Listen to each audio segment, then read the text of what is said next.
तो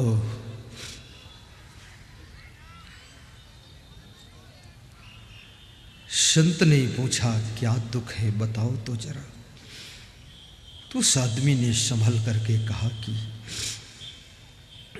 दुख ये है कि हमारे पिताजी की मृत्यु हो गई है। पिताजी की मृत्यु हमें घायल कर गई है। याद रखना, जिससे तुम्हारा बहुत ज़्यादा लगाव है, बहुत प्रेम है, उसकी मृत्यु तुमको घायल कर जाती है, उसका वियोग तुम सह नहीं पाते। और जिससे लगाव नहीं है, दिल दूर है, उसकी मृत्यु तुमको खुशियां दे जाती है। जब वो मरता है तो तुम कहते हो कांटा साफ हो गया। और जिससे लगाव है, प्रेम है, उसका वियोग तुम्हारे आंसू भर कर चला जाता है। मेरे पिताजी मर गए। एक बात को स्मरण रखना, इस लोक का क्या नाम है जरा मैं पूछूंगा एक आदमी से, अभी खड़ा करता हूं। नारायण बोरना खड़े हो, उदय सिंह उधर। इस लोक का नाम मृत्यु लोक। थैंक यू, बहुत ठीक जवाब दिया। क्या नाम है? मृत्यु लोक। तो इस मृत्यु लोक में कोई अमर होना चाहे या अपने माँ बाप को अमर रखना चाहे, क्या ये संभव है? कभी नहीं संभव। ये मृत्यु लोक है। यहाँ जन्म ही इसलिए हुआ है, किस लिए? मरने के लिए। जन्म और मरण के बीच का जो टाइम है, जिसका नाम जीवन है, किसी को 100 वर्ष का जीवन मिलता है, किसी को 50 वर्ष, किसी को 20 वर्ष, किसी को 2 वर्ष, किसी को 2 दिन, किसी को 2 मिनट का भी टाइम मिलता है। जन्म लिया, मर गए। किसको कितना समय मिला है ये भी किसी को पता नहीं है। किसे पता क्या उड़ चलने का आ जाता कब बेला है। एक सज्जन शाम को सोते थे तो कहते थे, भगवान से प्रार्थना करते थे, हे प्रभु जो भी किया हूं भूल चूक माफ करना और मुझे अपनी शरण में ले लेना। तो एक दिन उनकी पत्नी ने पूछा, ऐसा रोज रोज क्यों कहते हो? तो उसने कहा, शाम को सोता हूं, आँख खुले न खुले, सीधे सोकर सोता ही रहूं और चला जाऊं, इसलिए प्रार्थना भगवान से रोज कर लेता हूं, न जाने कब मेरी जिंदगी की शाम हो जाए। क्या भरोसा है इस जिंदगी का, और ये साथ देती नहीं है किसी का। क्या भरोसा है इस जिंदगी का, साथ देती नहीं है किसी का। क्या भरोसा है इस जिंदगी। अभी एक सज्जन मुझे छत्तीसगढ़ में मिले, राम कुमार गभेल। वहाँ की जातियाँ अलग हैं, गभेल जाति है कोई। तो उन्होंने कहा, मेरी ज़िंदगी का टाइम टेबल फिक्स कर दिया। तो हमने कहा क्या? बोले फिक्स है इतनी उम्र तक धन कमाऊंगा, उसके बाद फिक्स ये भी है इतनी उम्र से दान शुरू कर दूंगा। अब 1 साल हो गया दान शुरू है। इतनी उम्र तक राजनीति करूंगा, इतनी उम्र तक माइक नहीं पकड़ूंगा, इतनी उम्र तक प्रदेश छोड़कर नहीं जाऊंगा। इसके बाद एक ऐसी उम्र मेरी आने वाली है कि सुंदर मकान बनाकर रेडी कर दूंगा और उसमें आराम से रहूंगा, आनंद कंद मकरंद आनंद उठाऊंगा, टेंशन नहीं लूंगा। तुम जिस मकान को बनाते हो, मैं आपसे निवेदन करूंगा, क्या उस मकान का तुमने कभी आनंद लिया है? नहीं ले सके। तुम इतनी सुंदर गाड़ी लाते हो, क्या निश्चिंत मुस्कुरा कर उस गाड़ी में कभी यात्रा किया है?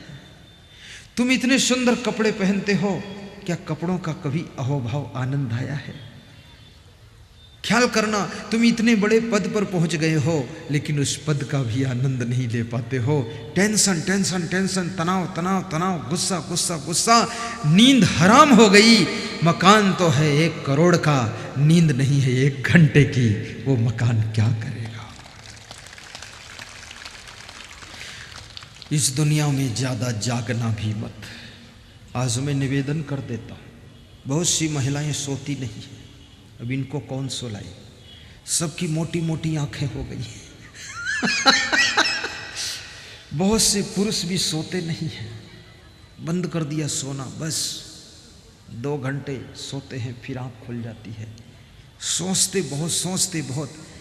एक चीज मैं कहूँ, अधिक सोचने वाले व्यक्ति की स्मरण शक्ति कम हो जाती है, अधिक जागने वाले व्यक्ति की बुद्धि कम हो जाती है, अधिक खाने वाले व्यक्ति का दिमाग कमज़ोर हो जाता है, और अधिक चिंता करने वाले व्यक्ति को जो कुछ याद है वो भी भूल जाता है।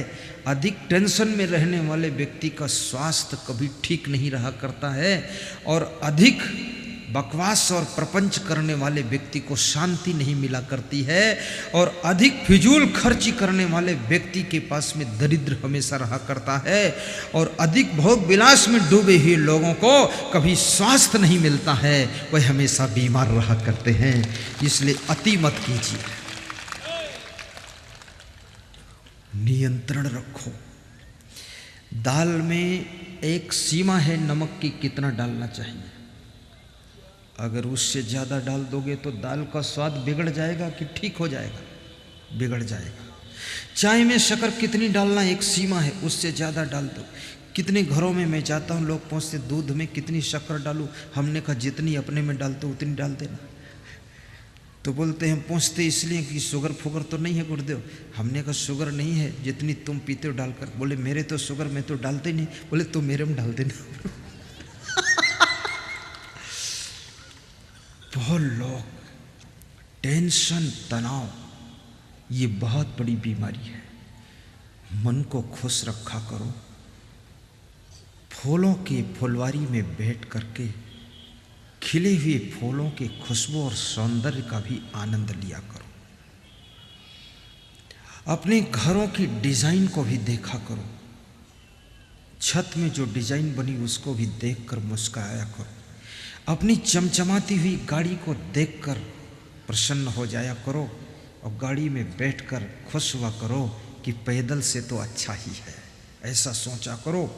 10 लाख की कार में बैठकर अगर ये सोचोगी 28 लाख की फॉर्च्यूनर होती, तो याद रखना 10 लाख की कार भी तुम्हारे लिए बेकार हो जाएगी, और 28 लाख वाली मिलने वाली नहीं है। तो दोनों दिन से गए पाड़े, न हलवा रहे न माड़े। जो है उसका आनंद लूटिए। जिस लड़की के साथ तुम्हारा विवाह है, पत्नी बन गई, अब उसी को संभाल लो। ये साइकिल नहीं है कि रोज ट्रांसफर करो। जो तुमको किस्मत से पति मिला है, महाराजा दशरथ के 3 रानियां थीं, कोई पुत्र नहीं हो रहे थे, 3 विवाह किया, तीनों के पुत्र नहीं हुए। अंत में पुत्रेष्ठ यज्ञ किया, तब पुत्र हुई। आपकी किस्मत में जैसी पत्नी है वैसी ही मिलेगी, जैसा भाग्य में पति है वही मिलेगा, जैसा भाग्य में पुत्र है वही मिलेगा। अगर तुमको अच्छी पत्नी को पाना है, अच्छे पति को पाना है, अच्छे पुत्र को पाना है, तो बस एक काम करना, आज से संकल्प ले लेना, निस्वार्थ कुछ लोगों की सेवा रोज कर दिया करना, निष्काम सेवा कर देना, गौ माता की सेवा कर देना। किस्मत में 4 चांद लग जाएंगे, और जैसा चाहते हो मनचाहा लाभ मिल जाएगा।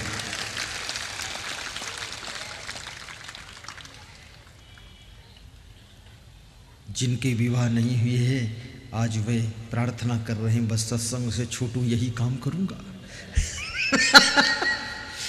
फर्क पड़ेगा, सही बता रहा हूं आपको।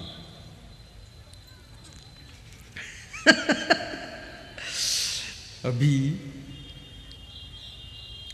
कोटा में एक बहुत बड़ा ज्योतिषी रहता है। ज्योतिषी होते ना, रेखा देखते, कुछ ज्योतिषी मस्तक रेखा भी देखते हैं, हस्तरेखा तो मैं भी बहुत अच्छी देख लेता हूँ, पर मैं देखना छोड़ दिया 20 साल से।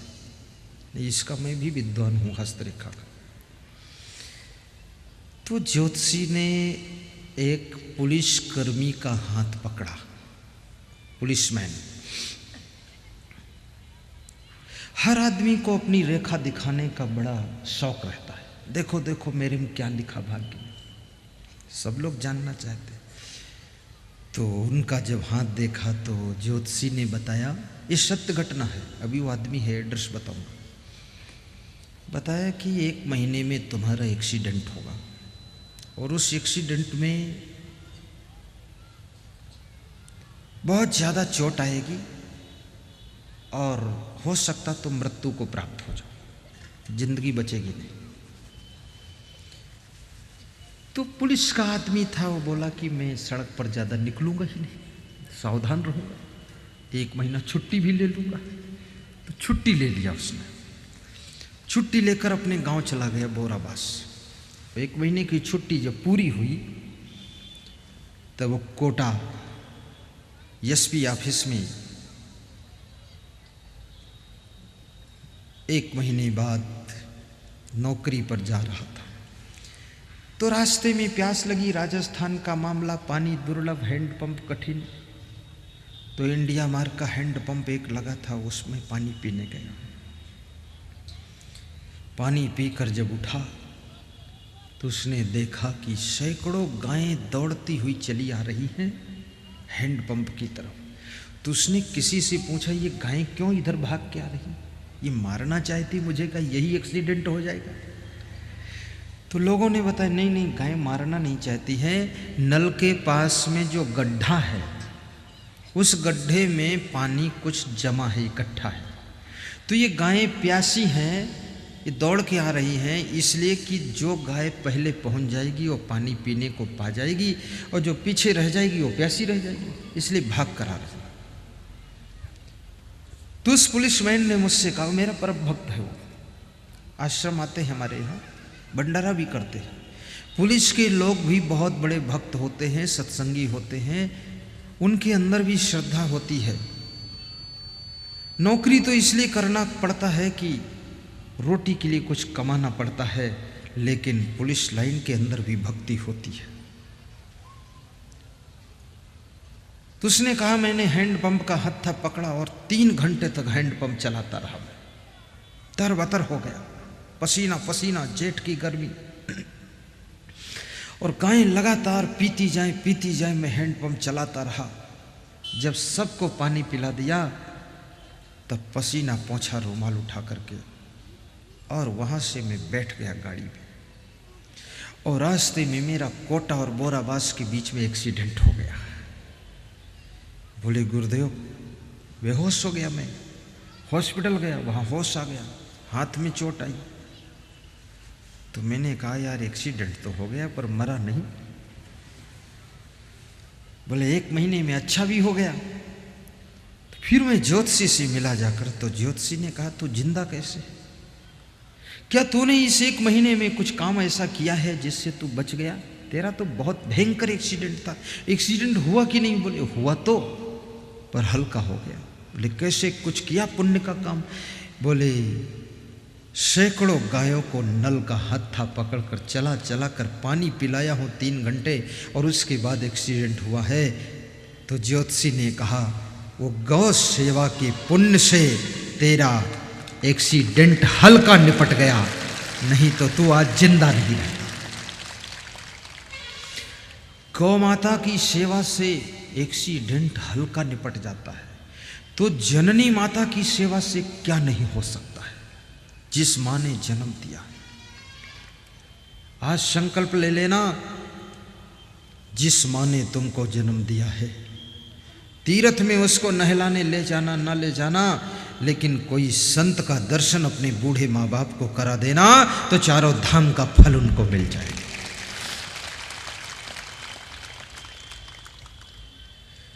मुदु मंगलमय संत समाजू।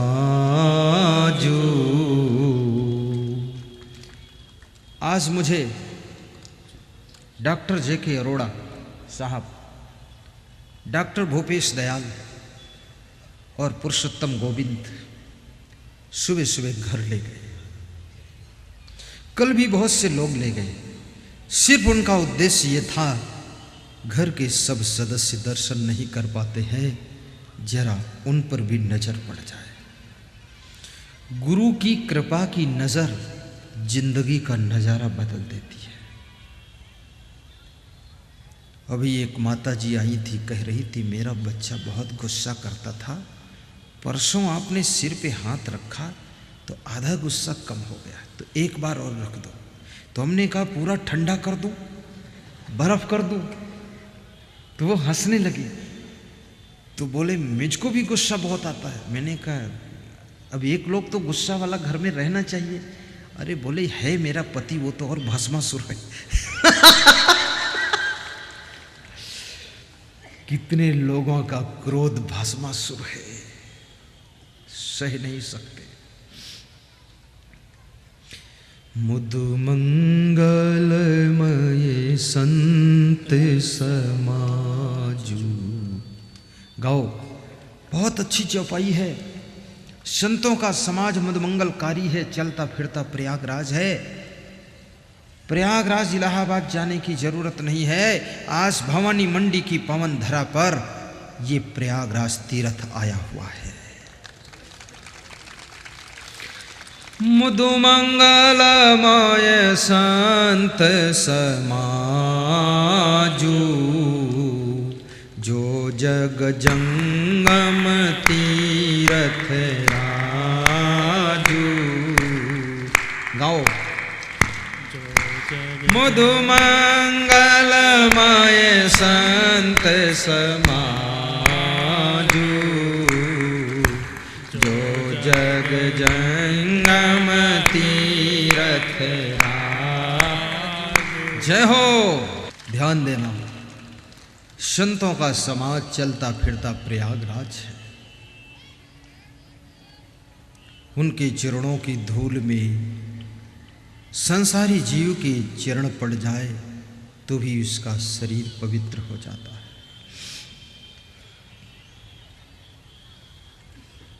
मैं आपको एक कथा सुना रहा था। कौन सी कथा थी? एक आदमी रो रहा था, ये थी ना? कोई संतों से समझा रहा है। संत ने समझाया तो उसने कहा गरीबी के कारण रो रहा हूं, पिताजी मर गए इसलिए रो रहा हूं। तो संत तो बहुत विवेकवान था, उसने एक शर्त कर दिया कि जाओ, तुम्हारे पिताजी का दफन जहां हुआ है वहां मैं चलूंगा, ऐसे घर से एक मुट्ठी सरसों मांग करके ले आओ जिसके घर में कोई मरा ना हो, और वो सरसों मुझे दो, मैं मंत्र फूंक दूं और तुम्हारे पिताजी को जहां दफन किया गया है वहां पर सरसों फेंको, तुम्हारे पिताजी जिंदा मिलेंगे। वो खुश हो गया, हंसने लगा कि मेरे पिताजी फिर जिंदा हो जाएंगे। सरसों मांगने गया, शाम तक मांगता रहा, ऐसा घर ही नहीं मिला जिस घर में कोई मरा ना हो। जिससे सरसों मांगता था वो पहुंचता था, मेरे घर में तो सब मर चुके हैं और मर भी रहे। लौट आया और मुस्कराता हुआ संत जी को मिला। बोला संत जी, ऐसा कोई घर नहीं मिला जिसके घर में कोई आज तक मरा ना हो। तो मुझे ज्ञान हो गया कि मेरे पिताजी कोई स्पेशल पिता थोड़े हैं, इस मृत्युलोक में उनको भी मरना पड़ेगा।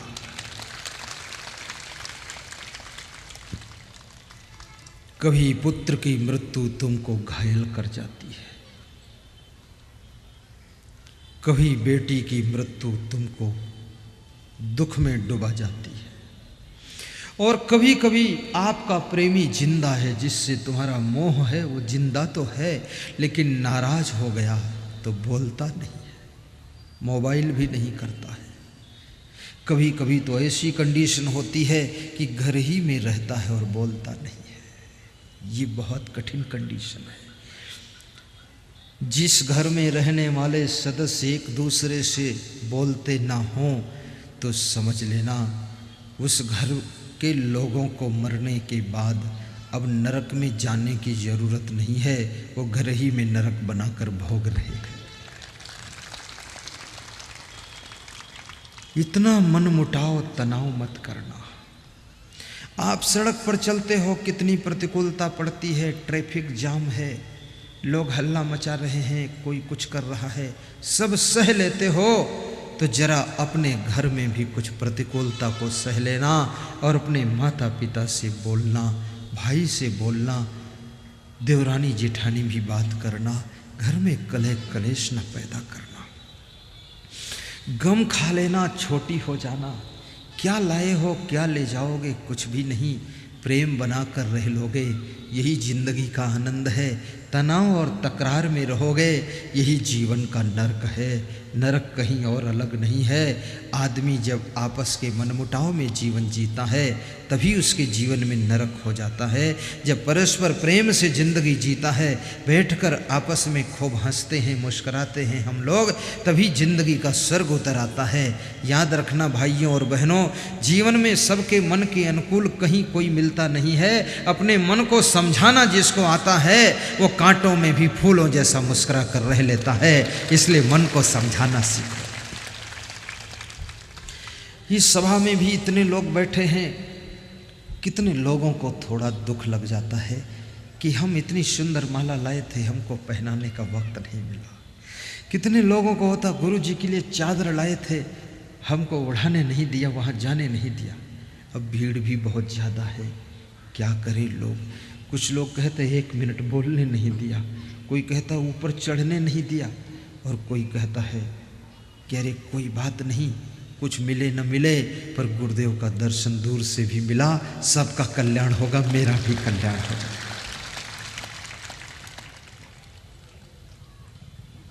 स्वयं को समझाना सीखो। और मन का स्वभाव है नेगेटिव बातों को जल्दी पकड़ता है, पॉजिटिव बातों को भूल जाता है। और नेगेटिव घटनाएं सुबह से लेकर शाम तक कितनी घट जाती हैं, और 10 साल की ज़िंदगी में कितने नेगेटिव पॉइंटों को ये मन पकड़ कर बैठ जाता है, और कोई ना कोई पॉइंट को याद कर कर के ये दुखी होता है, उलझता रहता है। याद रखना, नेगेटिव पॉइंटों को पकड़ना छोड़ देना, पॉजिटिव पॉइंटों को याद करना, जिंदगी को सकारात्मक दृष्टि से देखना। किसी ने पानी मांगा अपने बेटे से, पानी लेकर बेटा आया, आधा गिलास पानी भरा था। पिता ने कहा आधा गिलास पानी भरा है, माँ ने कहा आधा गिलास खाली है।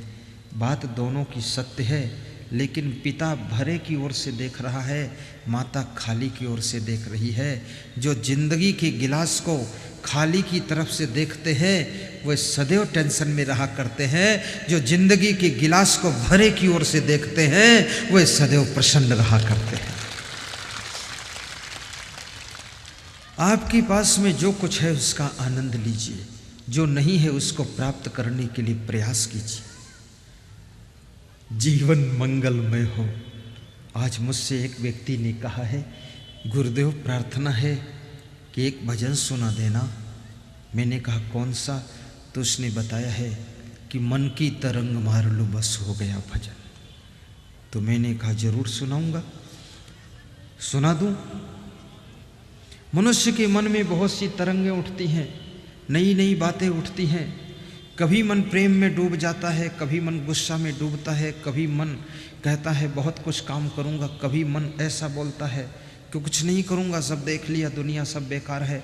कभी मन निराश हो जाता है, कभी मन बहुत छलांग ऊंची मारता है। इस मन की दशा मत पूछो, ये हर मिनट में रंग बदलता रहता है। उसी का नाम मन है जो क्षण क्षण में परिवर्तन होता रहता है। जब तुम खुश होते हो तो बहुत कुछ करना चाहते हो, जब तुम नाखुश हो जाते हो तो सब कुछ छोड़ देना चाहते हो। मन की तरंगे मार लो बस हो गया भजन, आदत जरा सुधार लो बस हो गया भजन। बहुत सुंदर भजन है।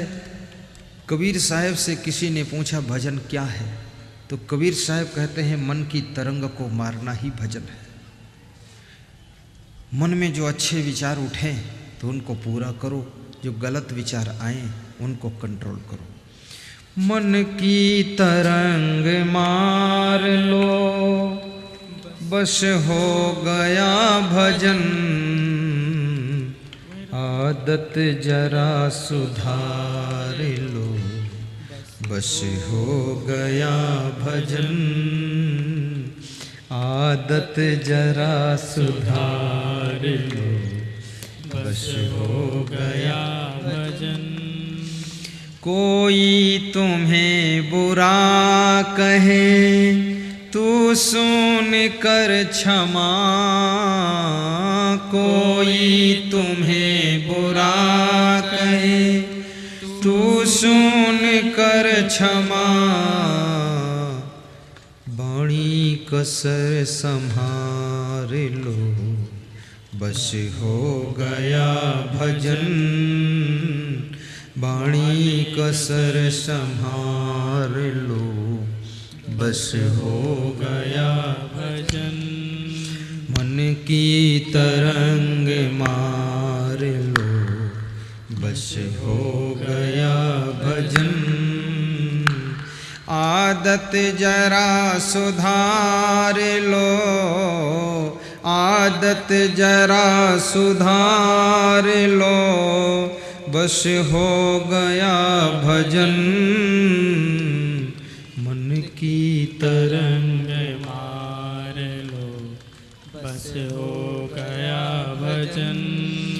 नेकी सभी के साथ में बन जाए सो करो, नेकी सभी के साथ में बन जाए सो करो, मत सिर बदी का भार लो, मत सिर बदी का भार लो, बस हो गया भजन, मत सिर बदी का भार लो, बस हो गया भजन, आदत जरा सुधार लो, बस हो गया भजन, आदत जरा सुधार लो, बस हो गया भजन,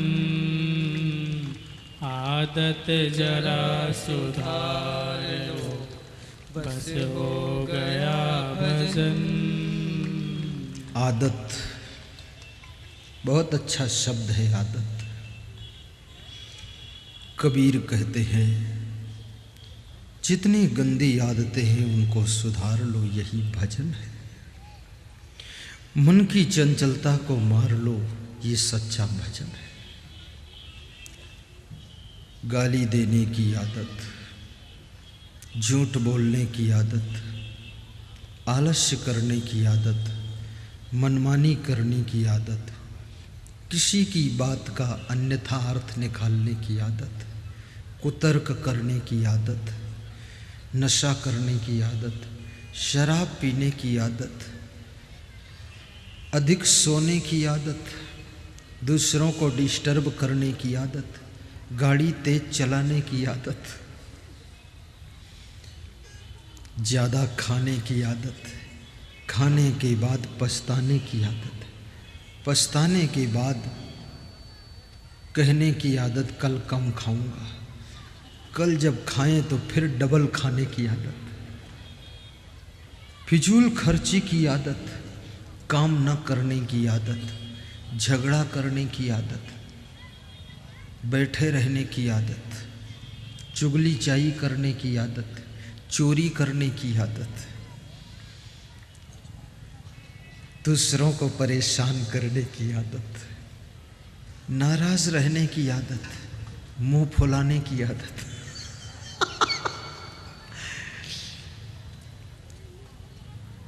किसी की बात ना मानने की आदत,